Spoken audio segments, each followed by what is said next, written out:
Welcome to Luca is a Billionaire, where the only thing I invest in is your answers. In this video, I will explain how to connect your phone to a Nissan Kicks. First, ensure your phone's Bluetooth is turned on and discoverable. Next, navigate to the settings menu on your Kicks infotainment screen. From there, select Connections and then Add New to initiate the pairing process. Your phone and the vehicle should display a matching PIN. Confirm this and accept the connection to complete the setup.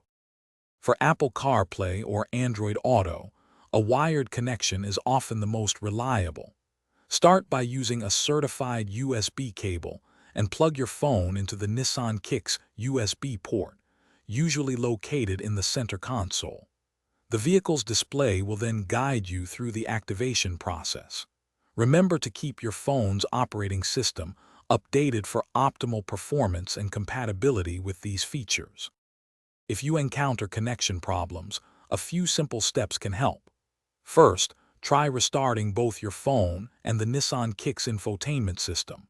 Next, delete any old or unused Bluetooth pairings from both your phone and the vehicle to prevent conflicts. Always inspect your USB cable for damage, as a faulty cable can prevent connection.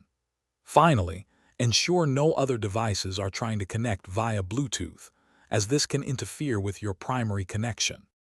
To enhance your experience, consider a wireless adapter for Apple CarPlay or Android Auto, offering a cable-free connection. Regularly check for and install software updates for your Nissan Kicks infotainment system to ensure peak performance and new features. And for more great deals, including the Echo Dot smart speaker, be sure to check the description below for links and other offers.